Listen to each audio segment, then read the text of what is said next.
Skid Steer Nation, what is happening? It is your host, Ryan Deemer. We are back with a new episode of the Skid Steer Nation podcast. We've had a little bit of a break for a few weeks. My apologies on that. Life happens. My fiance was recently diagnosed with breast cancer, and we had to go through a double mastectomy, and I went from wearing a business owner's hat to a nurse's hat very fast, and we are recovering. Everything is going well, but just a bleak reminder that you can bury your head in business, or you can pop up every now and then and be available for your family. So we had to take a little pause from the show. It was hard to schedule those around our doctor's appointments and the surgery and recovery. So, we are back on air today. We've got a gentleman that's a little bit older than me, which is amazing for the show. It's always young kids. His name's Brent Boitano. He's from Helena, Montana. He used to live on a street called Stallion Ridge. I would have never moved. He's this since 2001, guys. He's a husband, a father, a very avid outdoorsman. We're going to talk about some of his elk hunts and probably trout and salmon fishing. He's a very well-rounded operator, and we're excited to have him on the show. Guys, we're going to talk in this episode about building business slow, the right way, getting that cornerstone dialed in, and not just jumping and running into debt or hiring before you're ready for it. We're going to show you how to do it the sustainable way. Again, he's been at this for 24 years. He's got some really good advice for us out there. We're going to talk about his early days, working nights and weekends. We're going to talk about his daughter riding shotgun with him, the hard lessons he's learned, being able to stay lean in a high-quality industry. If you guys are thinking about going full-time and you're still doing this part-time, this is going to be a great episode for you. If you're burned out, if you've ever wondered whether staying small is actually the smart move, this episode is also for you. Before I introduce Brent to you, I do want to remind you guys, this show is brought to you by none other than skidsteernation.com.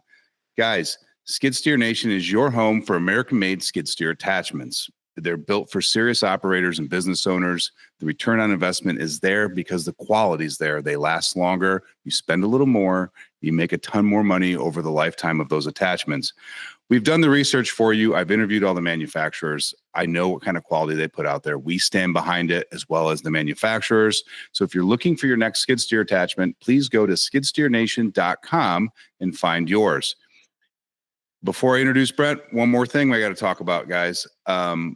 Throttled Up Marketing. It's our marketing division specifically for land service and excavation companies. Guys, it's the only agency built for excavation and land service companies. If you're tired of wasting money on random SEO hacks or wondering if your Google profile is getting any views or helping you, it's time to throttle up your business, guys. Whether you want more leads, a better brand, simple plan to get you rolling, Clay and I can deliver to that. Go down into the show notes and click the link, schedule a call. You'll speak with me directly, and we'll see if we're a good fit for your business. All right, enough of the business side of this podcast. Now we get to have the fun part, man. Brent Boitano, thank you so much for joining the show. Thanks for having me, Ryan. I'm excited to be here. Yeah, I'm excited too. Like I said, it's not every day we get us older guys on the show and we can talk about life lessons. I don't know about you, but like in this industry, you're seeing such a rise of the younger kids coming in, which is awesome, right? Like, I think it's fantastic, the excitement in that and all that. But every now and then I always think about like the story of the bulls on the hillside and the young bulls, like, let's run down there and get one of the females. And the old bulls, like, why don't we walk down there and take them all? Yep. Like, there's some lessons we've got that the young kids could learn from. Yeah, and vice versa. I mean, I work with a lot of younger. I just dug a basement a couple of weeks ago for, he's probably maybe 25, 26, somewhere around there. And he's a local here from Helena, so he knows a lot of people. But he was just bringing the excitement, bringing energy. You know, he was jumping on my rod for me, checking grade. And he's tackling this big at home edition with a basement included and everything. And it's just impressive to see. A lot of people talk about, the younger generation doesn't want to work and this and that. Well, you've just not seen the right guys, because there's plenty of guys out there in their 20s that work hard. A lot of them. A lot. I agree with that. I think it's easy to put the spotlight on the ones that sit in the basement and that were coddled and all that. But you get into this industry, these guys are working hard, right? Yeah. If you don't work hard, and especially if you're trying to own your own business in the construction trades, you're not probably going to make it. You got to be a hard worker. You got to have work ethic. I learned my work ethic, a lot of it from my father-in-law, actually, I worked for him right out of high school. He was a pipeline superintendent for underground stuff. And he told me one day we worked a 14-hour shift, and it was a long day, plus a 2-hour commute each way. So it was a long day. And on the way home, he was like, yeah, I saw you in the ditch there. And there was another guy, I was 19, and there was another guy he was maybe 30. And he was out working me for a few minutes, and then he would take a break, but I would keep going. And I was a 3-sport athlete, so I was in good shape, in high school. So it was a year after I graduated, and he told me, that guy can work hard for 10 minutes. Can he work hard for a day straight? Can he work hard for a week straight? Can he work hard that whole year of the season of working? Can he do that? Can he do it for a 10-year span? And from then on, that's always stayed in my head. That's what I want to do. I don't want to be the guy that can work hard for 10 minutes and then take a break and then complain for 10 minutes, and just stay steady and work hard. Yep. I mean, when I ran a manufacturing company, we had all the welders and the assemblers and everything else. And I just asked them all the time, like, I want you at 75, preferably 80%. Yep. Because it's sustainable. Yep. And you can keep it constant. And I coached football for 15 years. And the same thing I taught my kids. My son played football and wrestled. And I taught him, if you work hard in practice, when you get to the game, it's just another thing. It's not hard. It's another thing you're doing. And if you're always, and football players and wrestlers bring all that I've worked with in the trades, man, they're the hardest workers because they've learned it, in their teens. Yeah. I coached football for a couple of years, and I remember the first day of practice every year, they'd walk onto the field, and I'm like, we do all the intro and all that. And then by halfway through the practice, I'm like, all right, let's run. And they're like, wow, how long we got to run? I'm like, we're running until 2 of you puke. Yeah. And the parents would lose their shit, man. Like, why my son? And then we would lose one game or no games because we were never tired in the fourth quarter. Yeah. I always ramped it up. I still have a lot of coaches that coached under me that kind of took over the program where I was at. And I instilled in them that in the middle of the season and on, my conditioning got more and more, because in the fourth quarter is when you win a football game. You don't win in the first quarter. Everybody's good in the first quarter. You win in the fourth quarter. And if you're in better condition, you're just that much ahead. And they've kind of instilled that in the program. And they send me their practice plans all the time. And they said, look, coach, we're ramping it up. We were at 30 minutes of conditioning. Now we're at 40 minutes per practice. We're mixing in, and the drills are higher speed. And it's pretty good. Yeah. And there's a lot of like business lessons in those athletics too, for the guys that, either played it or watched it on TV and that, but a project's the same way, right? Like you never have the big major mistake on day one. It's always on day 3, 5, 10 on a bigger project. Yeah. Yeah. It's because you get tired, you're not paying attention. And yeah, for sure. And speaking of getting tired, you mentioned before about motocross. I used to ride motocross a lot, and we were at one of the tracks in Northern California, Hangtown. It's a national track, and we were there on a weekday, just practicing in the evening. And a buddy of mine hadn't rode a lot, and I had been riding hard. And he said, well, let's go out for a couple more laps, because he was getting used to the track. Well, I had been riding hard for about 2.5 hours, and don't do that. He came out, accidentally hit me going off the face of the jump, separated my shoulder, because I was tired. I shouldn't have been out there. Yeah, you just weren't paying attention as close. Yep. Yeah, it's a huge difference, man. That's crazy. So you got started in this, I'm assuming it was part-time back at 24 years ago, 2001? Yeah, 2000, we bought our first home, and my daughter was also born. So we wanted to get out of our rental home into a new home. And it was on 1 acre in Central California. Calaveras County is where I'm from. And it had some dirt work that needed to be done. And I had done a little bit with my father-in-law. And by this time, I was surveying. I started land surveying in 1995. And I had been doing that a while, but I was like, man, so I got a couple numbers for some local guys on doing some of the dirt work. And, it was 2000. So back then, I think it was like $3 or $4 grand, which now is not a lot of money, but in 2000, that was quite a chunk of change. And I'm thinking, man, look, and on my way home from work one day, I went by the New Holland dealer, which was Ford. They had just transferred from Ford. New Holland bought them out. They had a little track loader there, or a skip loader. And it was a 35 horsepower, just a standard tractor with a box scraper on the back and a bucket in the front. And I told my wife, I was like, man, I look at those, it's only like 20 grand, 19.5, And rather than paying somebody $3 or $4 grand, what do you think about that? And we were fresh into our, careers, and had a new baby. She had a new house payment. She's like, I don't know. And put a little bit of down, but the payment, I don't know, it was like $300 a month or $350 or something. And so we did it. I did that work, learned a little bit more on the tractor, and I parked my tractor out in front, and we have a pretty busy street, and people kept stopping. Hey, do you rent that tractor out? Do you rent that? Would you do this for me? That because they would see that's the size tractor I need in my house, in the backyard or my side yard. And I said no a couple of times, and my wife's like, why don't you just do that? Do that for them. Maybe we make the payment. And that was our original goal, was to make the payment. So she painted. She's an artist too. She's a nurse practitioner by trade, but she does a lot of artwork. So she painted me a 2x2 sign, and I hung it up on one of those realtor, T-post looking things, and put it up there. And it was called Brent's Tractor Service, all hand painted with a phone number. And I would park my tractor out there so people could see it. And it kind of went from there. People would stop by and ask, do you do it? A lot of people asked, because it was called Brent's Tractor Service. For some reason, they thought it was a tractor rental, and I was like, no, I've never rented any of my equipment out. That's not something I want to do. But it rolled from there. And so I just did it on the weekends, in the evenings after work, surveying. And my daughter, once she started getting a little bit older, when she was 3, 4, 5, 6, about 5, 6 years old, she would go with me. My wife was at work. My son wasn't born yet. She would sit in the truck with the air conditioner on, the window cracked so I could see her face. And she would sit in her car seat and color. And she was very easy to take care of. But so we would do that. And I remember multiple times I've done that. And she basically did whatever I had to do to get my name out there. And at that time, I wasn't thinking that. I was just thinking, hey, there's some weekend money. We're going camping money. We're going to the coast money.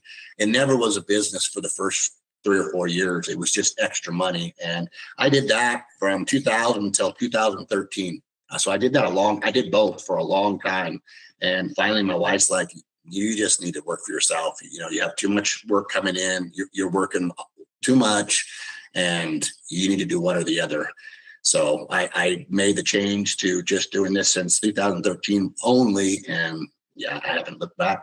Did you make that change in California or in Montana? I did. So we moved from California to Northeast Montana in 2013. And at that point, when I got up there, I said, I'm going to try to do it. And I didn't know anybody. My wife got a job up there at the hospital delivering babies. She's a nurse practitioner for women's health.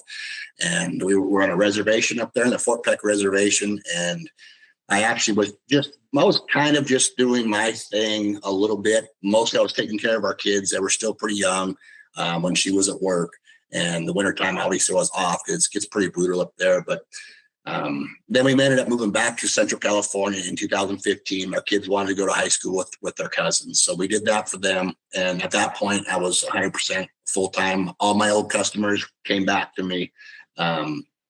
And then, but we told them both, when you guys, one graduated high school, one was about to graduate college from Sacramento State. We told them both, hey, we're going to move back to Montana. We don't know exactly where, but just be aware. And our son came with us, and my daughter stayed there, and she was pretty serious in a relationship. She had a good job. She works for the sheriff's department.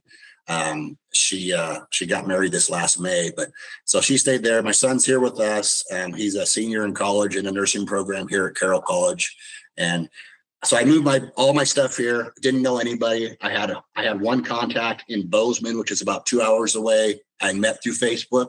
He had put something on the classifieds page. Hey, I'm doing an addition. I'm looking for somebody to do some digging. I hadn't moved here yet. I said, hey, here's my name. I've been doing it for this long. If you have any more work in the future, give me a call, and I'm willing to come over there and do it for you. Well, I didn't hear from him, and then we moved here, and he actually got a hold of me about 8 months later. He said, hey, I got some jobs in the Gallatin Valley, which is a very prestigious area in Bozeman. Lots of multi-million-dollar homes, $10 million homes, basically. And he said, I got some work. He's a younger guy also. He's another young guy. He's 30 years old. He graduated from Montana State. He called me, he said, hey, let's give it a try. And that's all I ask when I don't have any contacts here. Give me a try. You'll probably want to use me again. And that's what he did. And I've done a ton of work for him, a ton of work, and he gives me great referrals to other contractors, and it's worked out great. But so when I moved here to Helena, like I said, I didn't know anybody, and it was tough. It was real tough. This is my fourth summer work season here. I'm back into being pretty darn busy now, but it took me 2 summers to get the name out there. And I would, word of mouth is always better for me. Previous customers telling other people, you both know what you're getting at that point. They trust me. I trust they're going to be a good, a job for me, a good client, and it works out good.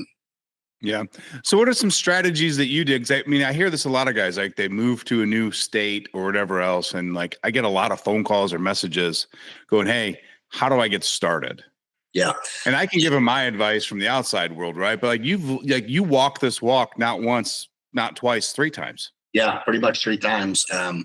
It's tough. I hadn't done advertising, so I always have hats made. A lot of my football players I would always give them my hats, so they would wear them around the high school. We'd be at the county fair. Hey, there's a girl walking around with the hat on, and I said, "Oh, nice hat." She said, "Yeah, it's my boyfriend's, and he wears it all the time, but I stole it from him." And I said, "Well, that's my company." She's like, "Oh, awesome! We hear about you all the time." So that's the only advertising I did for a long time. I didn't do anything in papers, online or anything like that. Well, when I moved here, that had to change. So I looked into broadcasting commercials over the radio, and I did a really good commercial. I think it was 30 seconds, and I ran it for, I think, 2 months, and I just started it in the end of March so I could work into the work season. And I didn't get anything out of it. I didn't get calls out of it, and it cost me a couple grand. But I did a lot of people that I know in town. Hey, I heard your commercial. Sounds great. So that was something. But and I was like, and she said, well, the radio advertising, it takes 3 to 5 months. And I said, well, really don't have that in our work season. I don't want it to kick in when winter's coming around because it doesn't do me any good. So I didn't do that anymore. But I noticed here the Facebook stuff here in Helena, the classifieds and stuff like that on Facebook doesn't work as great as it used to. I used to have people tag me constantly. If somebody asked for this type of work, it was a small town. So I was always the one people would tag me on. Here, I'll put ads on just, hey, this is a driveway I did. It looks great. Here's my number. I don't get much off of that on Facebook here, which is kind of weird. But Helena's a lot bigger town than I've ever lived in. So the dynamics on that are a little bit different. But yeah, here it's mostly just been word of mouth too. So they have home shows here at the fairgrounds in the wintertime, and all the contractors are there. So I give out my cards, and that's actually worked out. Most of them have guys, and I know it's kind of strange. People in Montana don't like people from California. I mean, we all know why, but there's a reason I moved from California. I'm probably more redneck than most of the people I meet here in Montana. I hunt, I fish, I ride dirt bikes. My grandmother's family is actually from Columbus, Montana. They moved there in the 1870s. They've been here a long time. So I do have a link to Montana, but when people hear that, for work, they're kind of, especially people that are from here, a couple generations, they kind of, stand back a little bit. But once they get to know me, it works out fine. But there is that initial, stigma. You got to do that educational point. I have to do the same thing coming from Illinois, right? I was like, oh shit, Illinois, Chicago. I'm like, no. Chicago's north. Everything else is same lifestyle as you. And like California is all south. And then everything central and north is pretty much same lifestyle as you. So look, the town I grew up in was 743 people, McAllen Hill, California. It was a little gold mining town. Everybody knows the Boitano name. There's about 6 or 7 families that are from that part of the county that they've been there since the 1800s. And, I'm 5th generation from there. And it's not what people think it is. I've been to LA twice in my life. I went to a Supercross once, and I had to go to my wife's great grandmother's funeral once. And I went to college in South Dakota, and the kids were like, oh, you're from California, so you surf a lot? And I was like, no, I'm like 5 hours from the ocean, and it's super cold in central Northern California. Like, you're not, without a wetsuit, you're not in that water very long. No, so not at all. About it, but it's all right. Yeah, in fact, it's a little touristy now, but like Truckee, California up by Lake Tahoe is just gorgeous. Yeah. Yeah. And it's nothing that you think is in California. Like when you have a vision, if you've never been there, it's not like what you're thinking. There's a lot of times that Truckee is the coldest place in the United States a day or two, every winter. And it's nothing for them to have 24, 36 inches of snow on the ground. Oh, yeah. Yeah, they get a lot of snow there. Yep. Yeah, and like people are like, "That's California." I'm like, "Oh yeah, California is a very, very long country." And it's very, very diverse state too. It's from one end to the other. You have the Sierra Nevada mountains. We live in the foothills of the Sierra Nevadas, so we were about 2 hours from Lake Tahoe. And you have deserty stuff in the southeast part of the state. You got all your coast stuff. You got the redwoods. There's a lot of good things about California, geography wise. It's just politically is not. Everything but the politics. I like my vote that counts here. It's kind of nice. Yeah, right. Yeah, I live in Illinois. It's just like, why am I even voting? Yep. Because the cemeteries in Chicagoland are going to outvote us down here. So that could happen. That's my philosophy. So yeah, our governor literally just walked around Chicago because Trump's threatening to bring the National Guard into Chicago like he did Washington, D.C. And he literally, there's a recording of him saying, well, you're always going to have crime in a large town. Like his philosophy of like, it's just mind boggling. And here's the fucked up part. He'll get reelected. Yeah. And that's a shame because I hate to get into too much of the politics, but to me, when part of the reason I left California, we were planning on it anyway, but I think it was in 2020 or 19, there was a recall for Governor Newsom. And, he's so opposite of the things that I believe in. I was like, okay, well, I voted obviously to get him out. And the stuff that was going on, I think it was 2020 because during COVID, we were so shut down. Our kids, I remember that.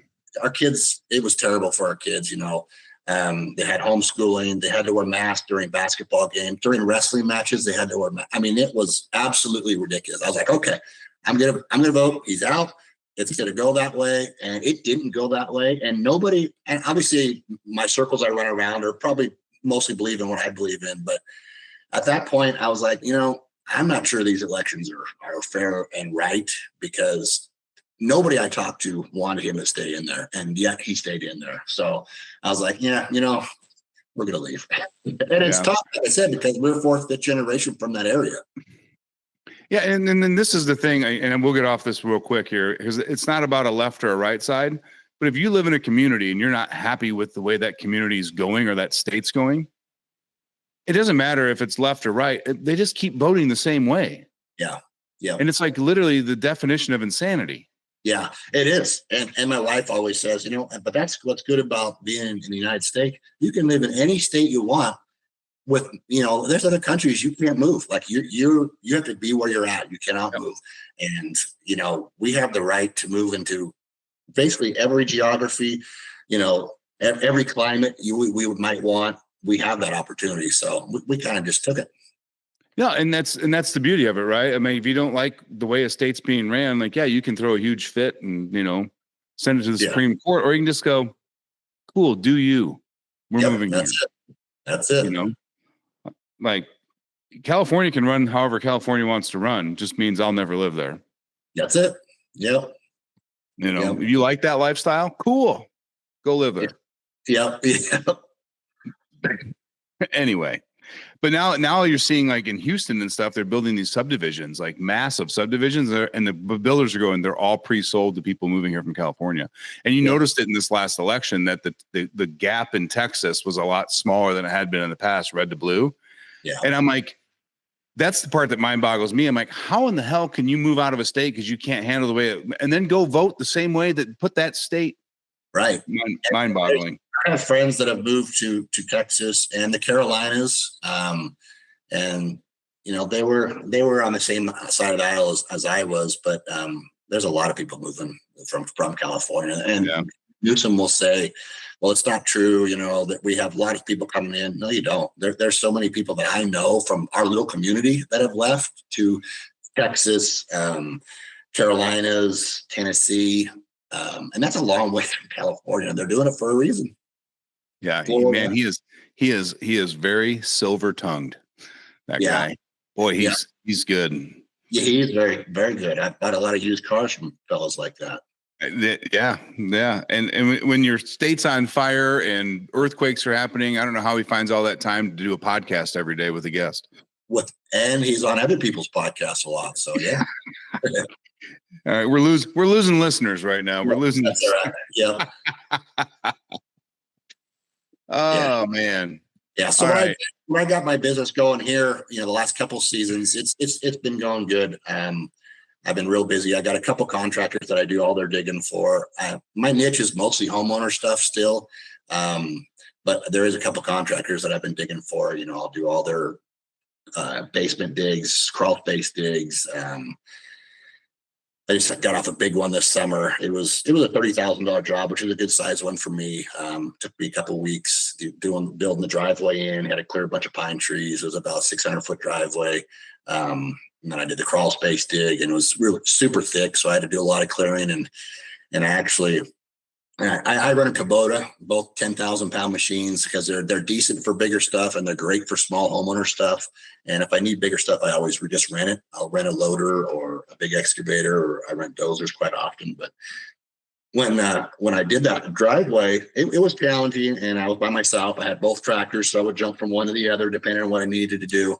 Yeah, so that guy saw my number on my yard sign and said, "Hey, I got a 1,500-foot driveway that needs to be something done with it." So I went and looked at it. The ditching wasn't proper, and that happens a lot around here. A lot of the roads or driveways are built without drainage in mind, and that's not a good thing in a driveway, and especially one that long. He had some elevation change, and so I went out and looked at it, and I said, "Yeah, we need to." I have a land plane, which I know Skid Steer Nation has a ton of those. I have one. I went out. I said, "Hey, I can regrade all this. It'll bring some of your gravel up, and then we'll just skim coat everything with 2 inches of road mix, and I'll do new ditches for you." My excavator has a 6-way blade on it, so I can blade just like a little dozer with that, cut in a bunch of ditches. And that turned out to be a $13,000 job. I completed his driveway as a circle drive around his house, so he could get fire equipment around there if he needed to, because there's a lot of pine trees there. And his motorhome could get around there now. But just stuff like that, little yard signs. I keep one here at my house out in front next to the equipment. I think that yard sign with the phone number, what your company name is, next to the equipment, showing the size of your equipment. I've probably got, I don't know, 4 or 5 jobs totaling probably $8,000 to $10,000 in my neighborhood just from that sign this summer alone. I believe it. Yeah. And I'll be the first one to tell you, I mean, obviously with the marketing company, but you cannot put all of your eggs in one specific basket, right? Like everyone's like, "Oh, my Google business profile on my website." I'm like, "Yeah, and my opinion, you need that, because that's like your brick and mortar store, right?" Yeah. But then you also need to be a little bit active on social media, and you've got to have on the ground stuff, yard signs, business cards, flyers. And like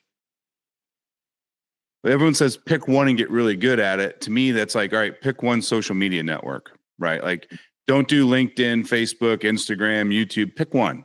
Yeah. But you still have to have one social.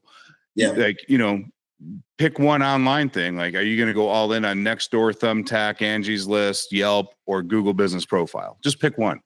Yeah. Because you can't do all of it.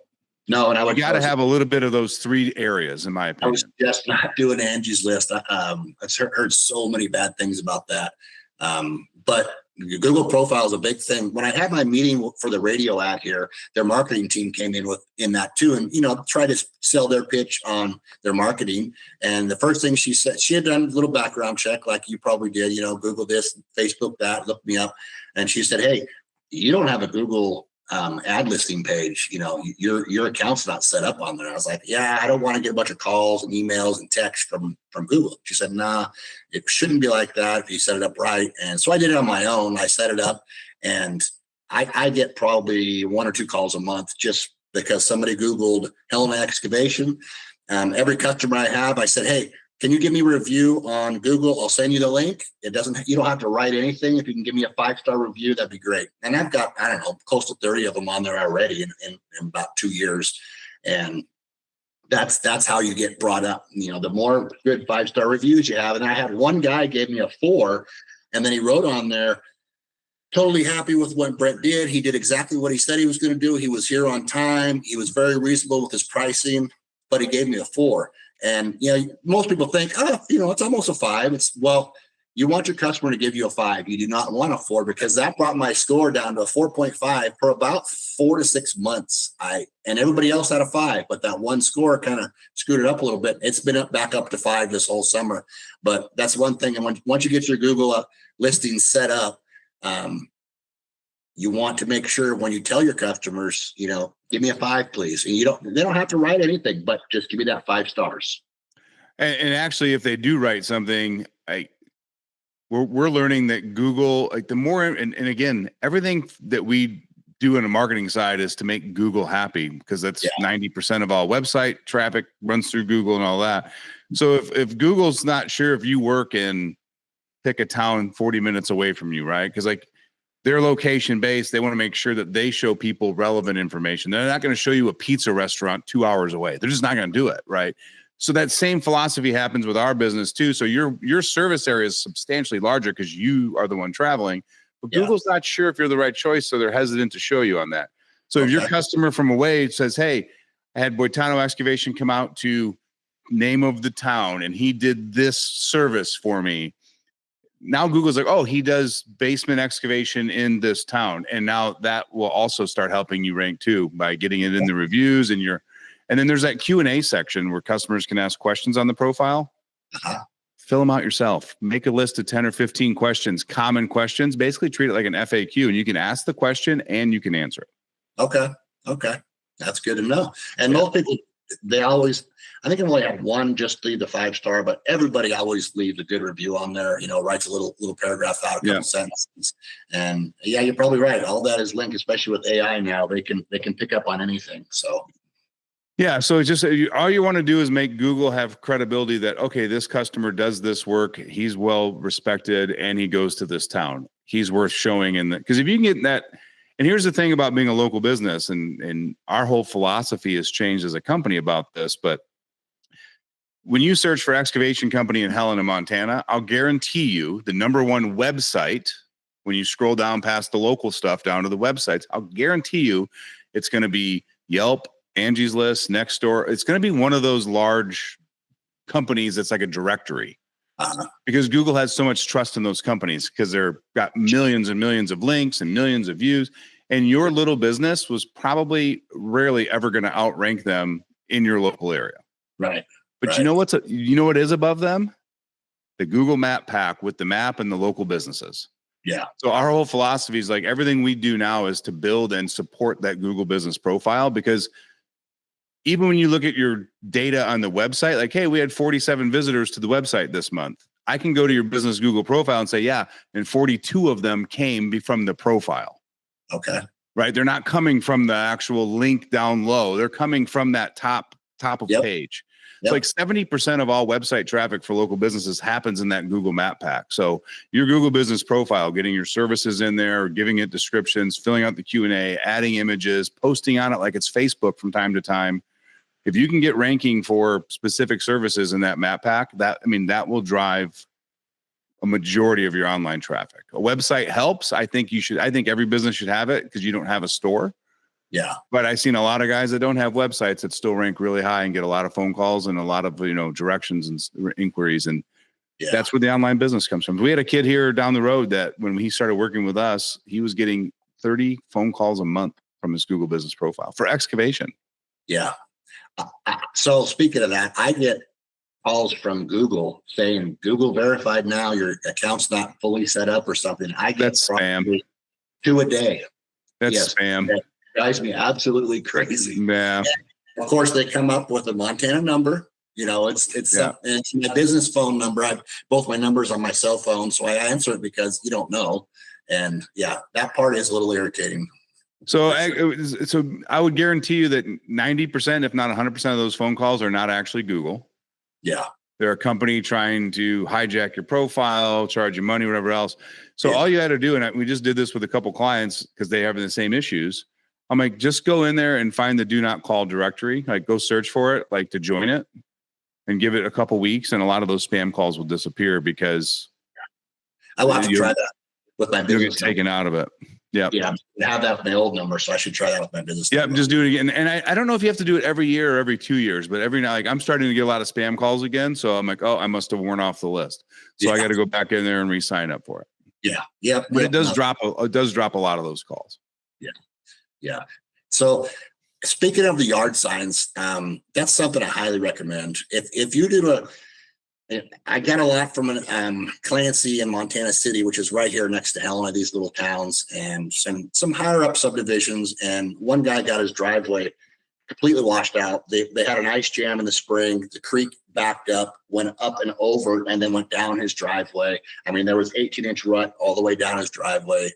He sent me a text and said, hey, can you come look at this? And it was still springtime. It was March, so it was pretty cold out still. And I said, yeah, we need to do we're going to build a dike along there up a little bit so that doesn't happen again. And I'm going to dig out the creek a little bit. And it's not a creek. It was just a seasonal runoff thing, but it was right next to his driveway. So I made that a little bit deeper, made a little dike levee along there, filled in everything. It turned out really nice. And I had good documentation of the before, beginning. My son videoed me during, and I used that on a couple of posts on the local Facebook page, and I got some jobs out of it. But main thing I did is I put my yard sign down there because I know a ton of neighbors walk around here. They'll walk their dogs or walk their kids, whatever, go in the strollers and these gravel roads. And I know a ton of people saw what that driveway looked like before, when it was washed out. And then I know they saw the work after. Well, if you don't have a sign there with a number, unless they know that homeowner and can ask, say, who did that work? You need that sign out there with your company name, phone number, maybe a logo, and you're going to get calls out of that. If you're proud of your work, I'd love showing my work off. And I got, I think, 3 other driveway jobs from that one sign in that one neighborhood. I believe it. I think yard signs are like, it's the hidden gem.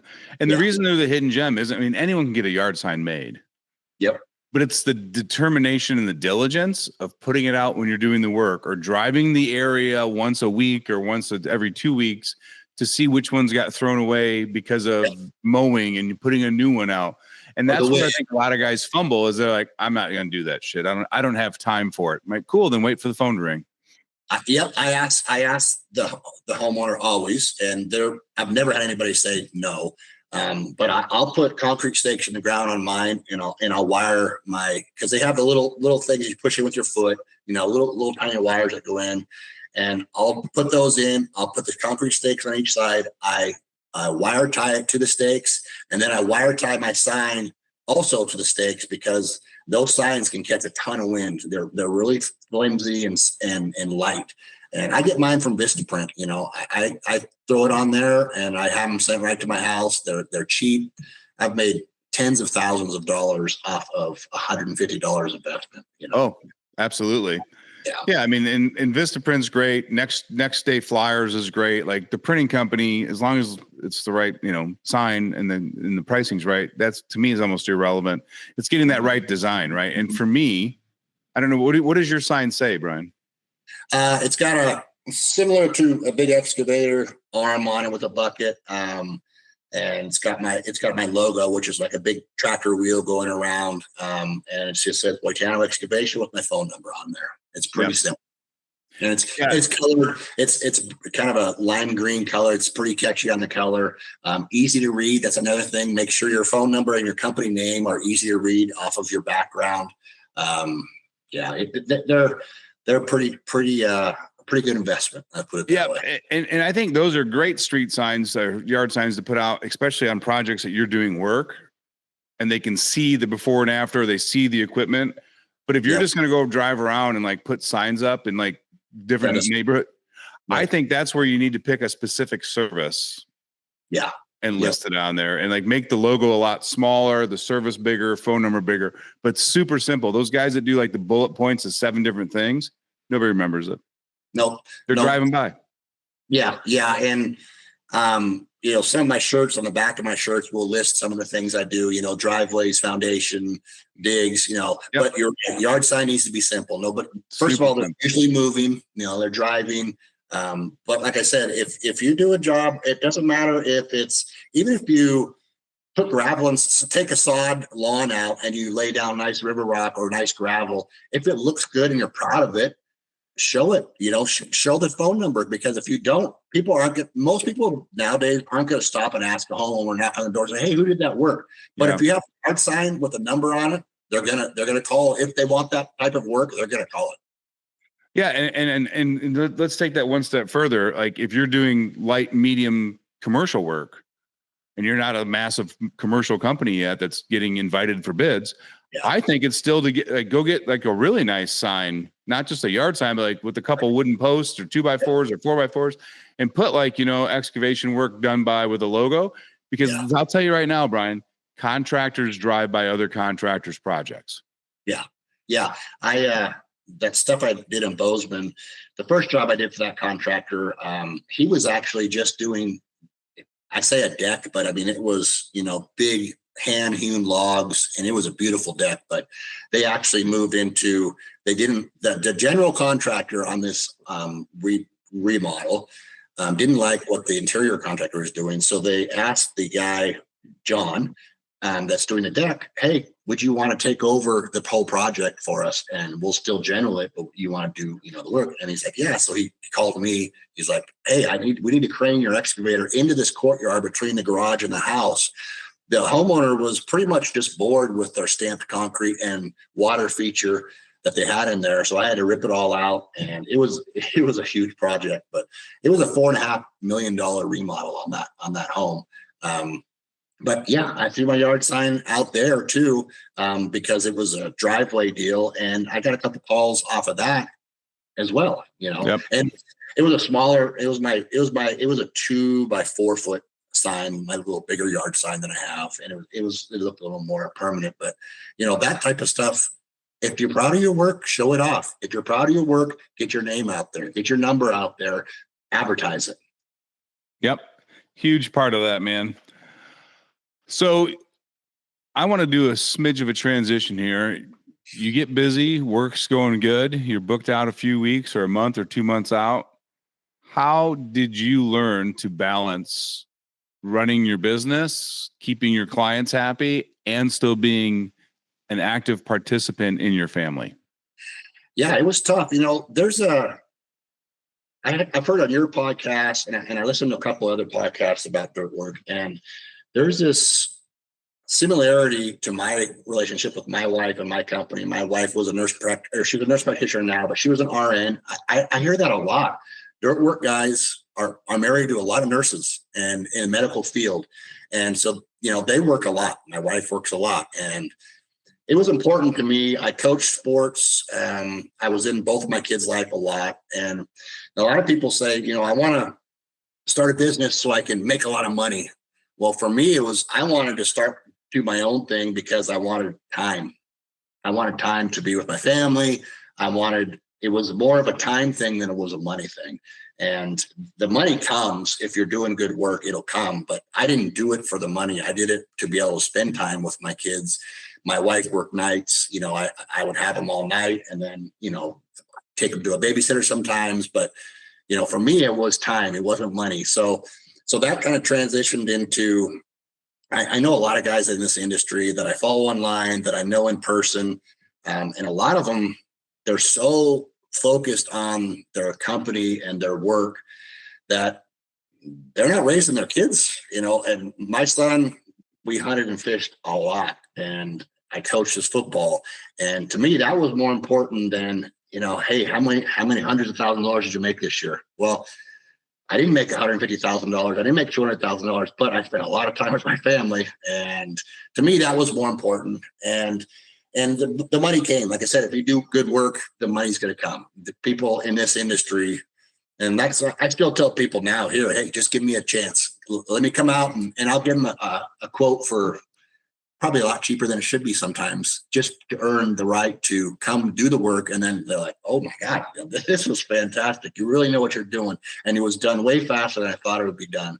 And the money will come if you do good work in any industry. But, I do everything. I do my marketing. I go look at the jobs. I bid the jobs. I do the jobs. I do the maintenance on my equipment, except for major things. I do all the major, most of the maintenance on my equipment. I get all my tax stuff prepared for my tax preparer. It's all itemized and ready to go.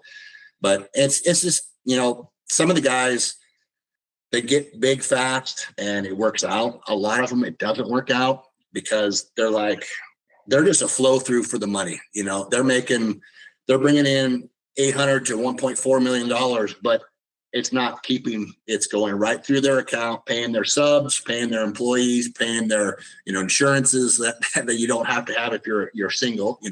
Workman's comp is a huge cost. Well, in the end, yeah, you're keeping your employees busy. They're making good money, but in the end, is all the headache that you're doing, the money that's flowing through your account. It's like I said, you're not. It's not your money. It's flowing through. Is it worth it? I don't know. And sometimes it is, sometimes it isn't. It varies for everybody. It does, and and I'm an enormous proponent. And if you guys, if you're at a precipice with your business and you're looking about going to the next step, or you're thinking about jumping into business, or you're already made that huge step and you're like, God, did I make the right choice? My number one piece of advice for guys is to go find some quiet time, get away from all distractions. Yeah. And what does your life look like? Not your business. What's your life look like? Because your business needs to support your life, not your life support your business. And that's the flip that most guys have wrong.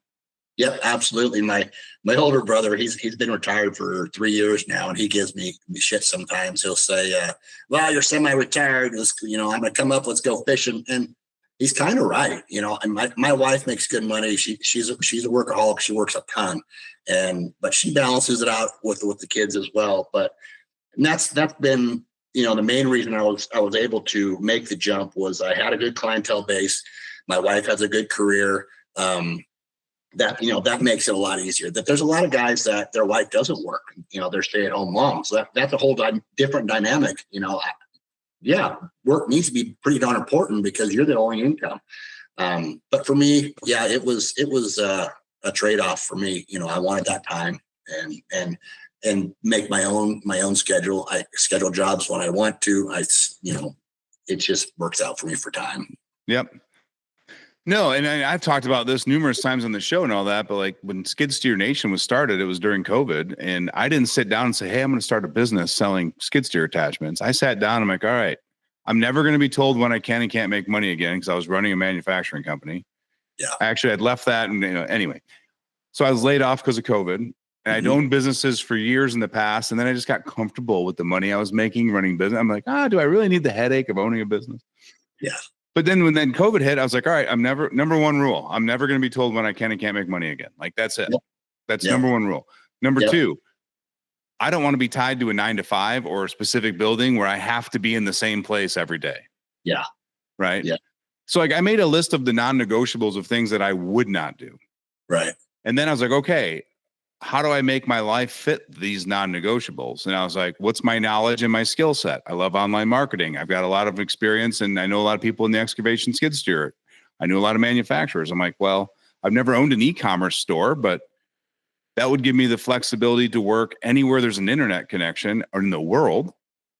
It's open 24 hours a day, so I can make money while I sleep, which was another non-negotiable. And so what I did was I just created a list of what my life needed to be. And then I put the pieces of my skill, knowledge, and interests in place to create the business that fit what I wanted. Yep, absolutely. That's the proper mindset. Yeah. I mean, and people are like, oh, that's cool, Mike. I'm telling you what, the coolest two things that ever happened with Skid Steer Nation, I remember, and I apologize for the description, but I remember it was like a morning and I was in the bathroom doing my morning constitutional, and we made our first real sale on the store. And I was like, holy shit, this thing works. And it was like $1,800.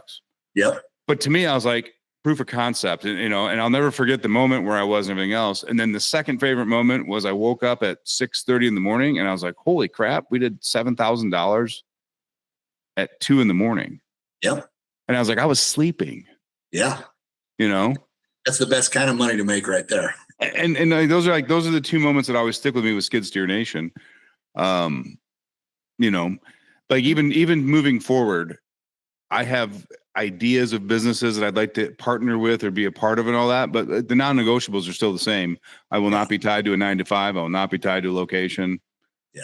And I will not work 70 hours a week. And for me, the older you get, the more freedom you want, but the less you want to be. I don't like being told what to do. And if you're working for somebody else, you have to be told what to do because you're working for them.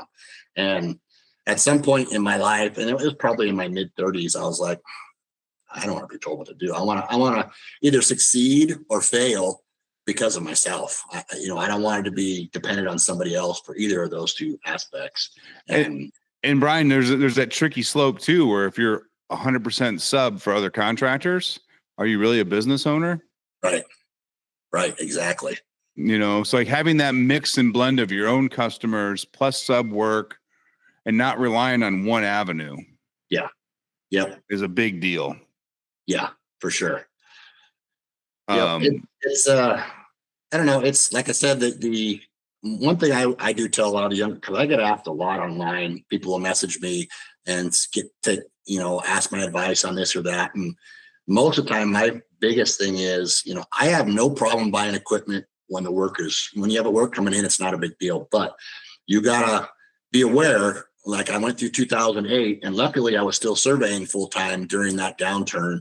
But you don't want huge payments if you don't have the work. And keeping your overhead low keeps you fit for those low times. Because if you have, I know a lot of people that went under in 08 or had to almost did.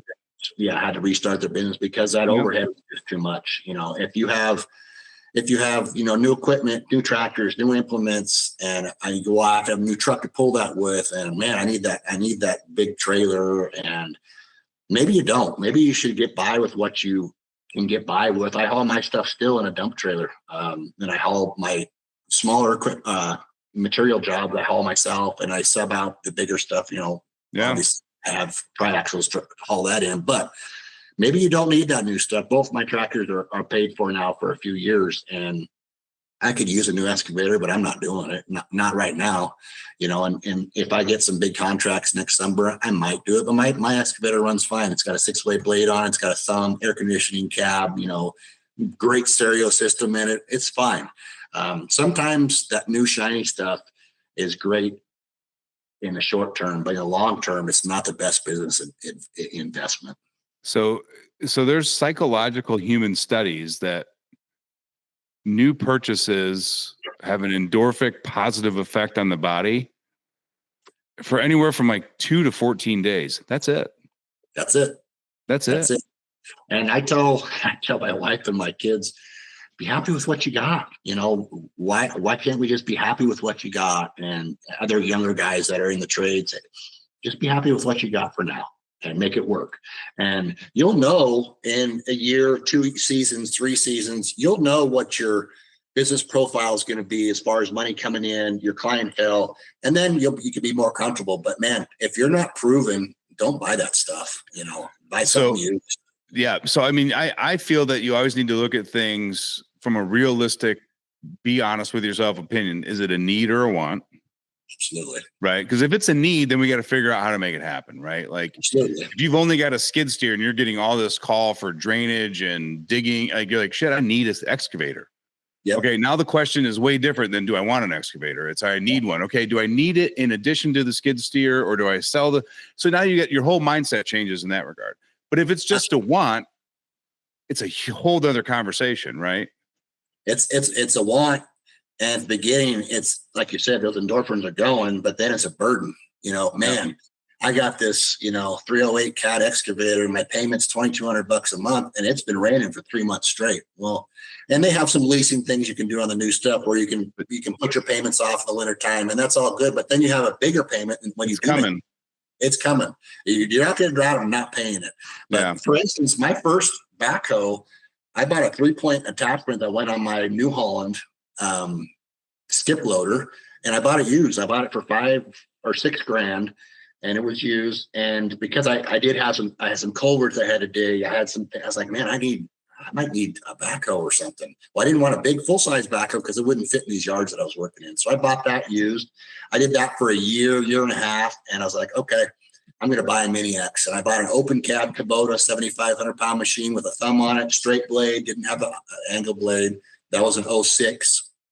And then 08 came, and it was fine because I still had my full-time surveying job. And the payment on that machine, I think that machine was right around 40 grand, something like that. But then I graduated in 2012 into the machine I still have. My KX 121 is a 10,000 pound machine, full cab. I will never own a tractor again with an open cab. My new home, my first excavator. The young man's game, Brent. It is. And it's not only the heat and the cold, for me was the dust. The dust was absolutely terrible. And my track loader is not super airtight. It does get dust in there eventually, but then I know the new ones, mine's an 18. Yeah. The new ones are pressurized cabs, but it went into that 2012 excavator I had. I still have it. And now I have 2,800 hours on it, because I use it sometimes. I'll use my track loader. I'll rent equipment, bigger stuff. But like I said, I jumped into that used market for that little 3-point first. Yeah. No, absolutely. And I think the hardest part, and I'm not going to exclude myself from this group, but the hardest part is we can easily talk ourselves into saying it's a need. Yeah. Oh my God, I need that. Right. Yeah. Absolutely. And like you said, you need to weigh that stuff. And man, I had a couple older guys in the town I was from that did excavation, and I would pick their brains, man. And they knew me and knew my family. So they weren't afraid to tell me what they really thought about, how they should be done. Hey, that's not the greatest market for this in this town, but they were on their way out and they helped me on the way in. And that's what I would tell younger guys, man, find a mentor, even if it's online. There's a ton of guys online that will answer your questions. Yeah. I mean, I get an enormous amount of inquiries with questions for that. So no, but it's and here's a great example, and it's not work related, but it's the same process mindset, right? I recently bought a new handgun and I'm like, oh God, I need a red dot for that. So I bought a red dot, and then I'm looking at it and I'm looking at it and I'm looking at it. I'm like, I've had that gun for a month. I've shot 50 rounds through it. It never leaves the gun room. I don't do competitions. That red dot was a want, not a need. Yeah, fiber optics might have been fine. Right. But I'm like, but to me, it's more about just determining, okay, did me buying it affect my lifestyle? Do I have to eat? No, it didn't. Right. But it's more about, okay, if I'm making those knee-jerk need decisions, will I do that in business too? And right? At a bigger level. Right. Right. So exactly. So it's not wrong if you want something and you do the calculations and the math and it all hashes out. Cool. Do it. Right. But you just have to be true with yourself. Like, is it an actual hard need, or is it just a real strong desire want? Yeah. And if it's a real strong desire want, there's nothing wrong with that. But just make sure it cash flows, or this sits. I make sure it works right. Right. Yeah. Right. Absolutely. We all buy the wants, from time to time. Then weigh them out. And then for me, Brent, what's worked for me over the last couple of years, actually a long time, but I'm focusing more on it again recently, is I'm at a point in my life, you are too, we're older, we're not young kids anymore, right? Like spending $500,000, $5,000 on something, like as long as I plan half-ass for it, it doesn't affect my life, right? Yep. It doesn't affect my business. Like it is what it is. Yeah. So my mindset now has gone to, how do I keep myself motivated? And I'm like, okay, we're going to set benchmarks, right? So if you want that new pistol, cool. You got to go sell this many clients or hit this much revenue. And I've just kind of like, I've used them as enticements for me to stay focused in other areas of my business, right? You want to buy that used bulldozer for 50 grand? Sweet. Yeah. Go sell 3 $80,000 jobs. Yep. That's it. Right. And now that's the reward for doing that work. Yep. That's my wife and I have been wanting to go to Italy. My family's from Italy, and we've been wanting to go since like 2019. And well, we've had kids in college. We've been paying for their school as they go. They don't have any college debt at all, either of them. My son's a senior. My daughter graduated 5 years ago. And so we're done with that aspect. My daughter had a wedding in May, so we're done with that. And those aren't cheap, but the schooling was far more than the wedding. Don't get me wrong. The schooling is, my son goes to a private Carroll College here in Helen, and my wife also is a professor there now. But that helps.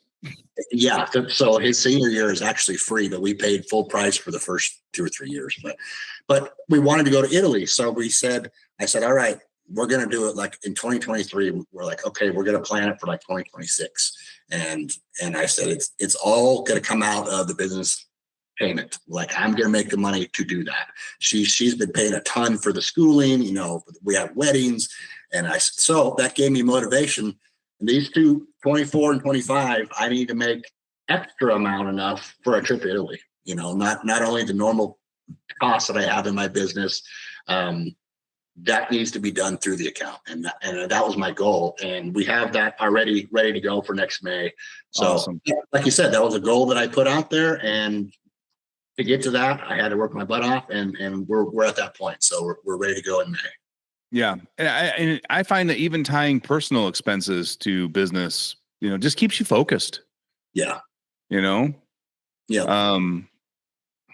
And then, while we're talking about tying personal to business and all that, one of the things I want to talk to you about is, you obviously, you can read between the lines and understand this, but you have done a very good job of scheduling your life first, business second.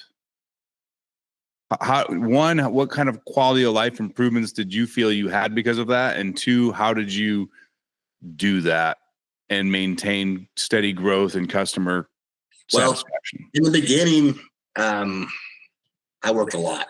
I work in the evenings after work, surveying. I would do my tractor stuff on the weekends. I missed a lot of stuff in the early goings, because I knew if I was going to try to do this full time eventually, that I had to do that for a 6 or 8 year period. And I did.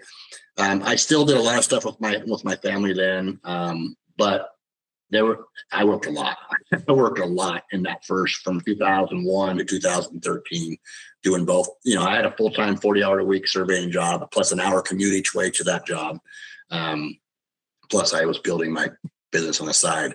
But from that point on, from 13 until now, doing my own thing full-time. I coached football during all that time. I coached my son's baseball. I never missed a game for my daughter's cheer. How did you build that though? What was your internal, or did you write things down, or like? Well, once I got my client list going, I would schedule stuff on like you said before, on my time. When was it good for me to do that driveway rebuild or that house pad? And sometimes it was on a Sunday. If I had a game to go to out of town on Friday night, that's an all day thing. Maybe we stayed the night. Well, I've worked a lot of Sundays in my life. I always say, when you own a construction business, there's no Sundays, there's no day up. There's no like, oh, I'm not going to work on Sunday. Well, no, there's a lot of times you have to work on Sunday. A lot of times now, Sunday is my day for equipment maintenance. I do a ton of that on Sundays now to get ready for Monday. But mainly it was just, once you got to that freedom part of your business being to where it was, and I was like, okay, I'm going to schedule this stuff around my family stuff. Yeah. Yeah. I read a book, and I talk about it all the time. It's called Buy Back Your Time by Dan Martell. And like the part that resonated with me, he's just like, every year in the end of December, I sit down and I plan out the next year. And everyone's like, wow, how the hell do you plan a year out? Right. And he goes, just the big things, right? The family vacation, the trip with the guys, because if you don't put that on the calendar first, work finds a way to squeak out all that time. And you're like, I was just too busy to do it. No, you just weren't organized enough to plan around it. For sure. And like I said, there is like my business. A lot of people I follow, or I know in personal life that do my trade, it was a kind of a handed down business. Their dad did it, or their grandpa did it, and then their dad did it, and they kind of took it over, which, got a little bit of equipment came that way, and they had a clientele already built up. I didn't have any of that. My dad was he was a surveyor and a logger, and he got into real estate towards the end of his life. But I didn't have any of that. So I had to learn the trade. Not only did I have to learn the trade, I had to learn the business side of the trade. So I had to get it all. I had to get all the business. I had to learn how to run equipment. I had to learn how to maintain equipment. My dad, bless his heart, he was not a maintenance guy. Like he didn't know how to do any of that stuff, and he didn't want to do it. So he didn't teach me how to do that stuff. But I know a lot of the guys, and a lot of guys don't. But they're just like me. They had to do it all, from their own get go.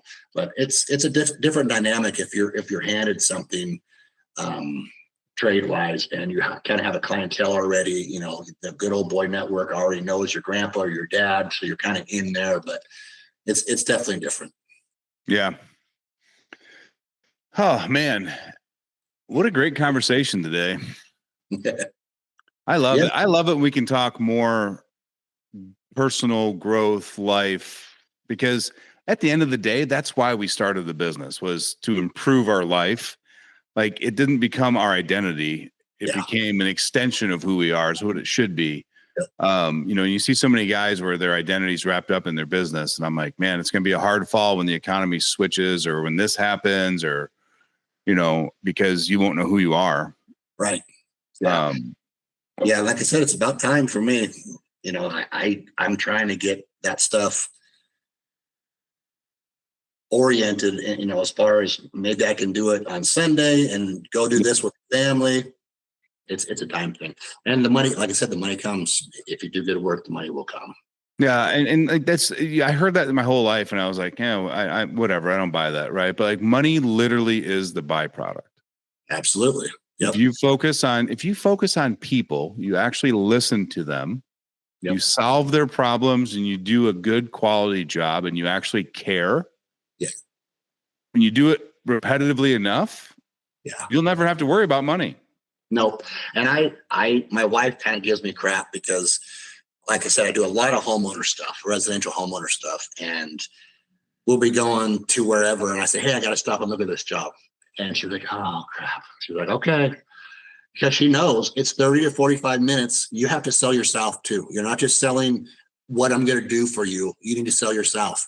And I do. I'm pretty good at talking with people. I think football coaching, I had to talk to a lot of parents and to deal with my coaches, staff, and I'm pretty good at talking with people. And I like talking with people about their dirt work problems, and I usually, and I'm not a civil engineer, but I usually can engineer something to fix their problem. But you need to sell yourself along that way. And sometimes that takes time. So maybe it's 30, 45 minutes, maybe it's 15 minutes, but a lot of guys are not personable when they talk to clients. And I think that gets, if somebody likes you, they're also going to be willing to pay a little bit more for your services. I'm not cheap anymore for the most part. You're not paying for my hourly rate because I don't have one. You're paying for my knowledge and my skill set of what I can do and in an 8-hour day. But if you don't sell yourself also during that process, people aren't going to be willing to pay that. Yeah. I mean, there's always the exception to the rule, right? Especially with commercial work, they might need line items and hour projections, and it is what it is, right? Like you're playing in that realm. You got to play by those rules. But when it comes to like residential and like maybe even municipality work and stuff like that, like you are losing money by giving we talked about owning a business versus having a job. If you have an hourly rate, guess what? You don't have. You do not have a business. Right. You have a job with a lot of expenses. Yep. Because you can't, the only way to make more money is to work more hours. That's the definition of a freaking job. Yep. Yeah. Well, it's about relationships. And in the trades, it's not unlike any other business. And everything in life is about relationships. Right. Relationship with your family, with people that you meet. My wife gives me crap because I'll strike up. If I've had a beer or two at the brewery and they have music here in town, I'll talk. I always want to talk to somebody. I've handed out probably 400 cards in the last 4 years here because I'll give everybody a card and I'll talk to people. And if it's about relationships, if you're not selling yourself as you're selling your job, it's going to be a lot harder. Right. But back to that whole mindset of pricing a job, right? People are paying for a solution. Yep. And if you can walk them and guide them and help them visualize the solution and the benefits from you, price becomes almost half-ass irrelevant. It's a moot point. It's a moot point. Yeah. People will talk to me and kind of especially some of the guys sometimes, well, I was thinking about renting a skid steer and doing it myself and this and that. And in the end, I get out of them, what do you want as an end product to look like? And I will come up with the way to do it. Because sometimes they'll be, well, I think we should do that. And very rarely, but sometimes I think we should do this and that. And always politely, never rude, but I'll always say, just what do you want it to look like in the end? And I will come up with the most efficient, effective way to get us to that point. And I almost always do. And people at the end are like, oh man, I didn't even think about doing it like that. I'm like, well, I don't build houses. I'm not a carpenter, but I can do dirt work, and I can make your driveway nice. 100%. I've been doing it for 25 years. But that's part of earning that trust is selling yourself. You shouldn't trust everybody when you meet them. And no. you need to make them trust you by what you're saying and show them what work you've done before. And it's a relationship thing. And I want to be respectful of your time. And we went well over the hour, and I gratefully appreciate that. But this is a huge transition point that I wanted to make sure we hit on today. You talked about you got to develop that trust, and you got to spend time with those people so they can trust you. You started doing something recently that I think can actually build that trust for you without you having to spend any of your personal time. And that's leverage that we all want and love, right? You started a YouTube channel. You got some short videos on there. You got some walk around videos of some projects. Yeah. And I was like, finally, I was like, I love it. Like somebody who, and your videos you're not sending them to a producer to have like these flashy intros and music. It's literally just you and your cell phone. And you're like, post to YouTube. Yep. I started that a while back, probably about 2013 or 14, somewhere around there. And I haven't done a lot of YouTube, but I'll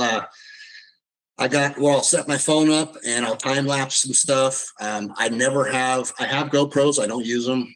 For me, when I get on a job, I get really locked in and I move really fast, and I don't like stopping for the camera stuff. But you could meet somebody at the local brewery. Yeah.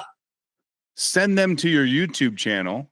Yep. They could watch 7, 8, 10 videos. I do it all the time. They develop a trust with you, and you spend 0 minutes. I do it all the time.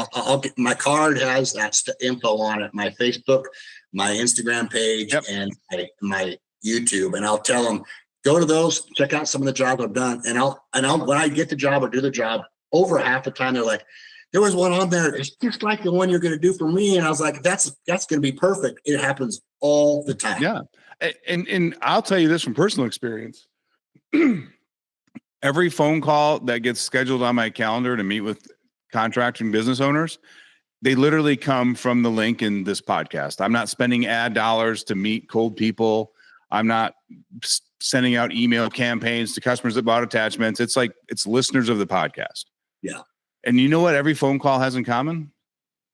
They feel like they've known me for years, and I'm trying to play catch up on the backside. Yeah. We'll be chatting, and they'll ask a question about a business. Like, yeah, you were talking to this one guy in this one episode, and you mentioned something about this.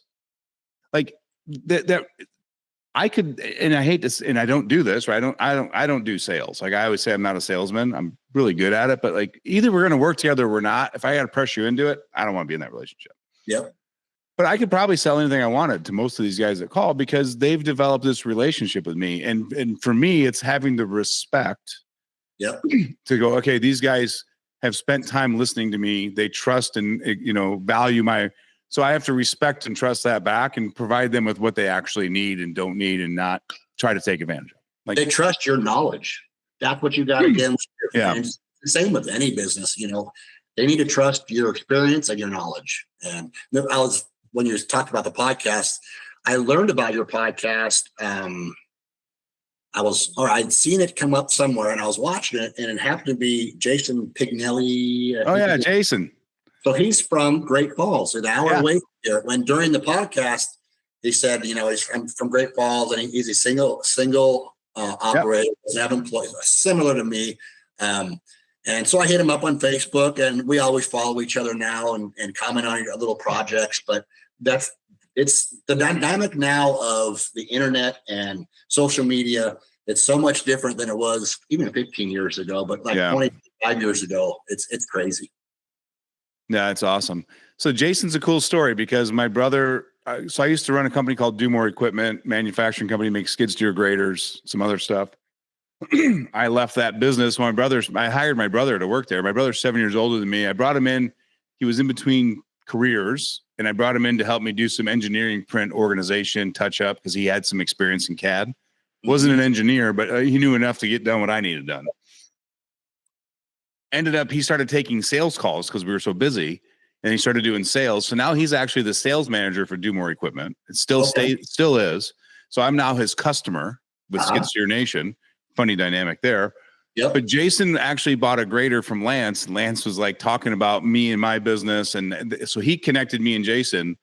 So it wasn't even us that found him. Like my brother connected the dots there, kind of that whole network, right? Like the web, the spider web. Yeah. That's cool. Yeah. I see his grader attachment. One thing I do see that he uses a walk behind large vibratory plate. You need to sell him a roller for his skid steer. Yeah, the roller makes a world of difference. But it comes down to trailer space as a single guy, right? Like how many trips you get. Like there's so many little things, the nuances to think about. Yep. A lot of guys tell me, why don't you get, because I have a 1-ton single rear tire Dodge that I pull with. And guys are like, my wife has said it too. Well, get your trailer, get a tilt deck, or get something bigger that you can haul both of them on. I said, well, I'm in neighborhoods. I'm in, residential stuff. I could have done that 15 years ago, but I don't have room for it. Yeah. I had a dump truck, a new F750 that I sold when I moved here because I didn't know what, I had business wise here. So I sold that, but I couldn't pull trailers behind that in most of my jobs in the residential areas. It just wasn't room market. Because they don't get in. They're just not. So it's different for everybody. Yeah. And again, everyone says you can go bigger and better. And you're like, yeah, but it doesn't fit my need. No, it doesn't. And like you said before, commercial. And I work, like I said, I work for a lot of contractors, and I'll dig their underground stuff for them or their basements or whatever. And I don't do a ton of commercial stuff, but residential and commercial, man, that's two different worlds there. As far as the marketing aspect, relationship style, it's totally different. Yeah, it really is. Yeah. A lot of crossover similarities, but you just have to have understand the nuances of the differences. Yeah. Yeah. And my niche is homeowner stuff, probably, I'm going to say $3,000 or $4,000 up to $30,000 or $40,000 kind of depending on jobs. But, and people are like, oh man, $5,000 jobs. I said, yeah, but I do a lot of them, And I can do them in 1-2 days, and they're carrying a 40 to 50% profit margin. Yeah. I don't have employees, Yep. I tell everybody, like getting a helper or a full-time guy, maybe even two, makes sense if you've got a workload, and it's just a little bit of salary, right? Like usually the equipment's already there. Yeah. It's the guys that want to expand into that second crew. And I'm like, just understand that you're going to financially walk backwards until you get to the third crew, because the second crew is just going to suck profit off the first crew to get it rolling. Yeah. And then the third crew is actually the crew that can actually start generating you more revenue. Like I've ran the numbers over and over again. Like the expansion into a second crew for small and mid-sized projects, it's not profitable. It's not feasible. Yeah. My second tractor I'll run. My son started working with me when he was like 13, running my track loader, and he's run that a lot. The last couple summers, not as much because he's interning at the hospital here, so he's a lot busier. But I don't have to pay workman's comp for my son to work with me, and so that helped a lot in some of the summers that he would help out. But I don't think I want to get into having employees. It's just it's a personality thing that it's an added thing. You if you don't have to deal with it, I'd rather not. And there's no right or wrong answer to that, in my opinion. I run everything through a 3-part phase, and there's probably some avid listeners that are going to be like, I know exactly what I was going to say here.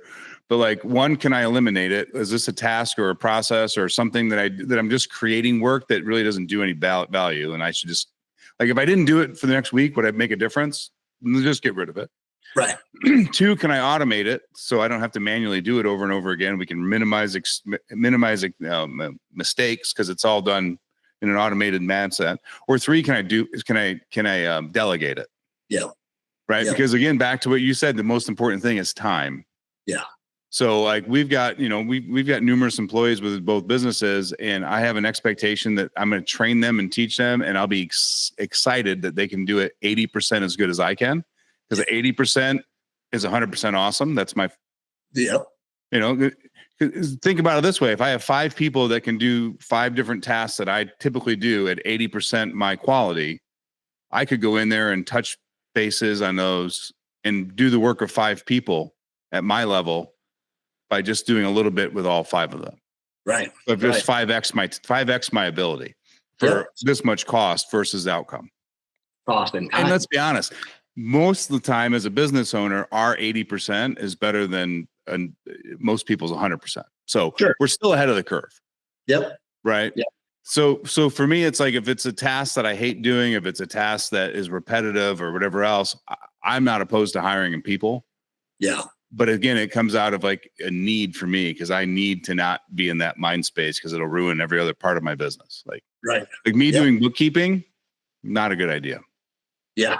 Yeah. And I do my own, but and that's, a lot of these business owners are good at their trade, but they're not businessmen. And they never owned a business. I'm not a business person. Figuring it out as you go. I'm good enough. I'm good enough to keep it going. And I get, like I said, my tax stuff to my tax person that, good enough. And, but I don't call myself, even though I am a business person, I don't consider myself a business person. Yeah. You know what I mean? Yeah. And I think most business owners probably feel that way most days. There's days I feel like I have imposter syndrome, or I'm like, I'm really not a business. But at the end of the day, if you're providing a living for yourself, your family, and other people and their families, then by definition, you're a business owner, whether you're good at it, bad at it, or whatever, like you're a business owner. And the most important thing, I think the most exciting thing about working with business owners is that it's jumping off the cliff. That's the hardest part. Yeah. It's taking the plunge into business. It was leaving that land surveying job. Yeah. It's the hardest part. Yep. There's a guy I follow in Alabama, and he did similar to me. He worked for a county municipality. I think it was a road crew or something. And he had messaged me, hey, I'm thinking about, he did stuff in the weekends and the evenings, rented equipment. He said, what do you think? And I gave him my philosophy on it. And his name's Drew Gardner, and he lives he's been a guest on the show. Oh, Drew has? Yeah. Okay. Yeah. So when he started, it was probably not too long ago, 6 or 7 years ago, probably.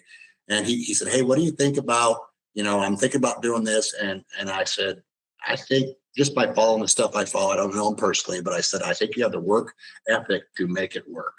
And I said, like my mainstay of just don't get too over-debted, and it worked out for him.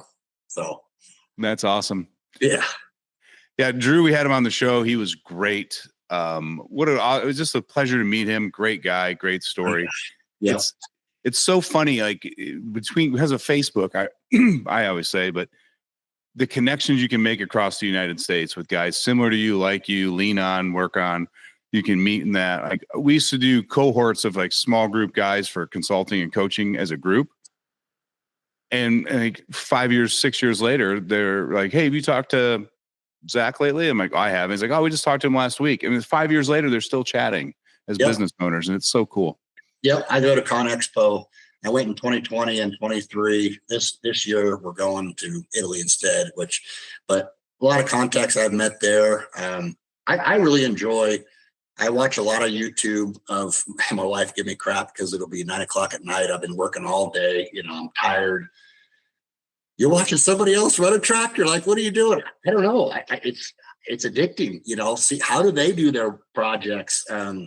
There's guys, Brandon Johnson with Elite Earthworks. He's in Missouri, I believe. I've been following him for a while, and we always comment on each other's posts. That's how we end up following each other on YouTube. But, he's the same as me. He's got a lot more tractors. He's got like 5 tractors, but he doesn't have any employees. He runs all of them himself. But I like to watch how do they get these projects done, and I'm learning all the time. If you're not learning, you're dying. Yeah.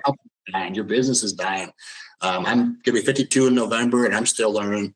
At any age, if you think you know everything and you don't want to learn, or you don't think there's anything to learn, that's not a good road to go down. I always joke that I want to be the second dumbest person in the room. Yep. And I joke, and my joke is like, I still want one person that I can pull up and lift up in the room, but I want to be surrounded by people I can learn from more than I can actually absolutely teach. Yep. And YouTube is a great platform for that. I watch companies, huge companies, but most of the stuff I watch is guys similar to me because I think I can get the most out of that as far as learning. Little tips, tricks here and there. There's lots of guys that I watch that I learn from. Some of them been doing it for 5 years, some of them been doing it for 30 years, but there's something to learn from everybody. There is. There's always something to be learned. And if you're not learning, you're not growing. If you're not growing, you're technically dying. Yep. That's absolutely right. They're saying a stat the other day that with the current economy, if you're not growing 9% year over year, you're going backwards. Yep. That sounds about right. Yeah. I always thought it was like 7%, but it's up to like 9%. Wow. That's a lot. Yeah. Yeah. I did not go look at the last P&Ls for the last 4 years because I'm sure there's gonna be a year or two in there I'll be like, fuck, we went backwards. It happens. It's so easy to like boom a business the first 3 years, and after that, maintaining that, like, sometimes that growth just isn't realistic. Yep, and it varies, especially in this trade. I've noticed even here, our work season in Montana. I'm on the western side of the state. It can varies, but usually it's from the end of March until sometimes October 1st, sometimes December 1st, depends on the year. The grounds can be frozen or not. There could be a lot of snow on the ground. We don't get a ton of snow here in Helena, but it's more a matter of, is the ground frozen? I don't know if you've ever done in not permafrost, but frozen ground. It's extremely hard. It's like concrete. It'll bite through your teeth. And then there's the side problem with that too, is like if it's that cold that the ground's that frozen, the wear and tear on the machines in that cold weather's 3x versus a normal day too. I mean, the hoses are brittle, the hydraulic, just none of it's not good for anything. It's not good for anything. So but here, the last 2 summers, I've kind of wound down work-wise because everybody's in a huge hurry coming out of winter. They want to get stuff going dirt-wise. They've been thinking about it all winter. And I'm usually super busy April, May, June, July, August. And when September rolls around, it's funny here too. A lot of us are hunters. So September rolls around, school starts back up, and I do a lot of homeowner stuff. So, the moms, they're busy with kids in school, getting them to school, their projects kind of go by the wayside. And about September, it kind of, my work gets a lot slower. So, which is fine because archery season's open right now. Yeah. Again, around your life, right? Like I'm fine with it. Yep. I've made quite a bit of money up till now for this season. I've actually made more right up till now than I made all of last year. So I'm all right with that. But that comes back to the time thing. It's not only my time with my family. I have a fishing boat. I like to fish. We have 4 lakes right around here in Helena. I like to take people on my boat. I've learned now at my age, I get more satisfaction out of somebody else killing a deer or an elk with me that I helped a lot for them to get, or catching that 5 or 6 pound rainbow than I do about doing it myself anymore. Yeah, I don't duck hunt much anymore, and it's one of those things. It's probably just because it's a lot of work to find a place, set it up, but anyway, I was at the same way. Like when you take people and you introduce them to that, like there would be weeks that I wouldn't even pull a trigger. Yep. And it was like some of my favorite hunting experiences because and it wasn't kids, it was adults, right? Yep. Like it's just so much fun. Again, it's like showing, nurturing, caring, teaching. Yeah.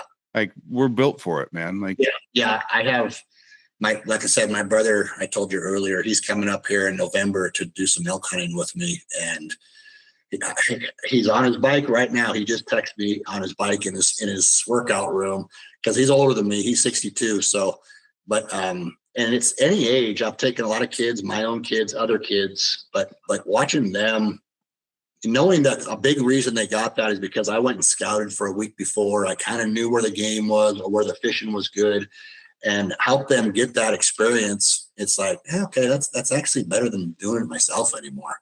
Yeah. I agree 100%. I was just at the gun range the other day, and like there was this kid and he had just bought his first pistol and he was there shooting it. And we talked for a little bit, and I'm like, you ever shot something like this or this? He's like, no. I'm like, grab mine. He's like, are you sure? And I'm like, hit it. And he pulled the trigger like 3 times. Like, that was fun. I'm like, didn't even shoot it. He goes, well, I don't want to shoot all your ammo. I'm like, trust me. Yeah. Plenty at home. Like, yeah. Have fun with it, man. And because it's like I have more enjoyment watching them shoot the things or learn and play something new than me. I'm like, I've done it. It's yeah. It's funny you were talking about you bought some sights, red dot for your pistol. I bought a holster yesterday. I have a 1911, and I'm not a huge pistol guy. I have a really nice Kimber 1911 stainless. Beautiful. And, yeah, beautiful gun, and I won it in a Montana or an elk foundation dinner about 15 years ago. But where I hunt here, there are grizzlies around here, and archery hunting, I'm not really fond of getting in an incident with a bear without pepper spray or a pistol. And because of a bow, man, they're grizzly in your face. I don't even know if I could pull my bow back in time. Probably not. So when I bird hunting, because pheasant hunting here is very grizzly country too, believe it or not. They're in the flat bottoms here in the willows. And so I would carry my 45 in my my shotgun shell, one of my pouches in the front, which that's not the best place. It's hard to get to. Yeah. It's, so I bought a side holster for my 45 yesterday because I'm going archery hunting in Friday. So yeah, it's a little different. Not a lot of states have to worry about getting attacked by a grizzly bear. No. And, my family grew up in Pennsylvania. My dad's from Pennsylvania and all that. And they've got black bears. Yeah. And everyone's like, oh, bears. I'm like, yeah, but black bears are like children, man. Like, right. Unless you're like literally like throwing the cub in the air, they're not coming after a human. Like, they're more scared of you. Grizzly bear, he don't give a shit about nothing. No, they're into eating you. Like they're aggressive, but it could be a boar or a sow without cubs. Even if they're super hungry and you're around, they'll eat you. I mean, they're literally not just. They also kill you out of aggression, like you said, if you have a cub around. But if you have food on your person in your tent, they will eat that and you. Like literally, like people are like, oh, they're not eating. No, they will eat you. Like when you get attacked, if you're by yourself and somebody doesn't scare that bear away by shooting it or whatever, it's going to eat you. Like there's a lot of places in North America you have to worry about that. Yeah, I mean, like a black bear is just like an oversized raccoon for most towns. Yep. Like they're just like trash pandas, like they're a nuisance, but they're not going to come attack you and swipe at you. They're going to run away from you. Grizzly bear's like, no, I'm not running away from nothing. No. And I haven't seen a lot of sign. There's black bears here too. But grizzly bear sign is completely different. The tracks are, their tracks are huge. Massive. And the scat is huge. It's nothing like a black bear. It's unbelievable. And I always think to myself, I don't want to really run into one of those. I remember the first time I saw a grizzly bear track and I was like, oh, sweet grizzly bears. And I looked down and I'm like, I want nothing to do with that. No, their claws are 3 inches long. I mean, it's a different dynamic hunting around here for sure. Yeah. That's so awesome. I got a nice bull last year. You had mentioned it earlier. You saw one of the pictures. A big 6x6, huge fronts, and just really massive on his. And where I got him, there's grizzlies back on that mountain range, and I got him down. I was by myself. Well, there's some places like literally they hear a gunshot, they know something probably died, and they'll come to that area. So it was a little spooky when I got that one down. I bet. Putting him up, and I was like, this keep your pistol close. 100%, man. 100%. Yeah. So. Well, man, I can't thank you enough for taking time out of your day. And I know we're doing this like in the morning time, so it's right in core prime work hours. So I really appreciate you spending this extra time with us today. I have loved every minute of this conversation today. Yeah, I appreciate it. I appreciate you giving me the time to come on here and spew little knowledge that I have. Yeah. I mean, listen, it's everything. Experiences are valuable, right? Whether they're small, big, or whatever. And, you've been around for a long time. You've raised a family. You've done all that. I think there's a lot of little gold nuggets in there.